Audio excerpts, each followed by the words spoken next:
Shalom.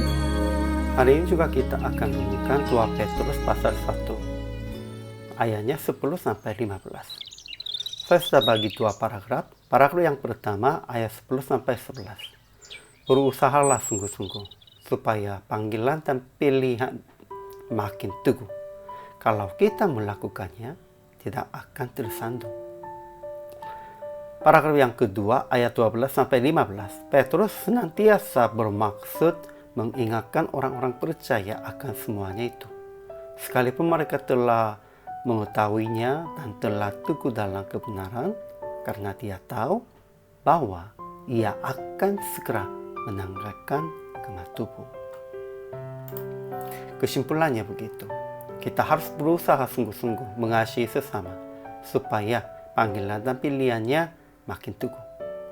Kalau kita berbuat dalam kasih, tidak akan tersandung dan kita akan memasuki kerajaan kekal. Petrus sadar bahwa akan segera meninggalkan kemah tubuhnya melalui keadaan dan hikmat dari Tuhan. Waktunya tetap terbatas bagi semua orang. Sebab itu, persiapan untuk setelah meninggal itu sangat penting.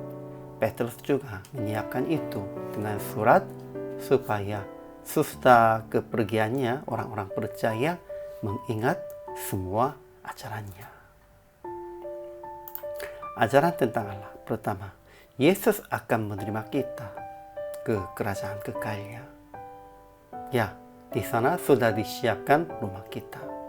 Itu Yesus sudah janjinya Yohanes pasal 14. Kita harus usaha pergi ke sana. Kedua, Yesus Kristus telah beritahukan kepada Petrus akan segera menanggalkan kemah tubuhnya. Tetapi tanggal dan waktunya tidak begitu. Ya, kita bisa sadar, ya Yesus Kristus sudah datang. Sudah waktunya dekat. Dan kita juga harus menanggalkan kemah tubuhnya. Itu waktunya sudah dekat. Namun siapapun tidak tahu tanggalnya dan waktunya yang tepat itu. Ajaran bagi kita. Pertama, berusahalah sungguh-sungguh supaya panggilan dan pilihan kita makin teguh dengan melakukan ajarannya. Kedua, Petrus senantiasa bermaksud mengingatkan orang-orang percaya sekalipun mereka telah mengetahuinya dan telah teguh dalam kebenaran yang telah mereka terima. Ketiga, sekalipun sudah tahu akan segera menanggalkan kemah tubuhnya, Petrus tetap berusaha supaya juga sesudah kepergiannya itu orang-orang percaya selalu mengingat semuanya itu. Kalau begitu aplikasinya, berusahalah sesungguh supaya melakukan ajarannya. Kedua, kita harus senantiasa mengingatkan jemaat sekalipun mereka telah mengetahuinya dan telah teguh dalam kebenaran yang telah mereka terima. Ya, sebenarnya mohon maaf, jemaatnya katakan kita sudah tahu dan iman kita sudah teguh dalam kebenaran. Namun kita harus mengingatkan seterusnya mereka karena tidak begitu kuat, tidak begitu teguh. Kita sudah tahu. Murid-murid Yesus pun juga begitu. Dan orang-orang percaya zaman gereja mula-mula pun juga begitu. Kita juga harus introspeksi diri dan harus mengingatkan seterusnya jemaat.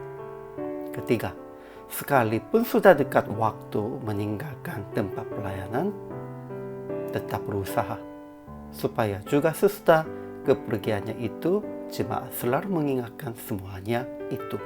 Itunya ajaran dari mereka, dari saudara-saudara dan ajaran dari firman.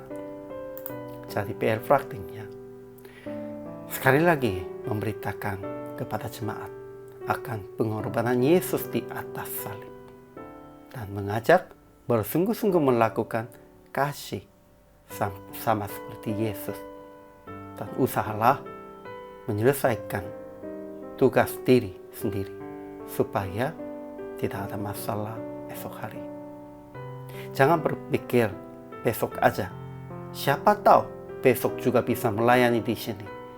Siapa tahu besok tetap masih hidup di dunia ini. Harus usaha menyelesaikan tugas semuanya. Hari ini juga selama melayani. Tuhan memberkati.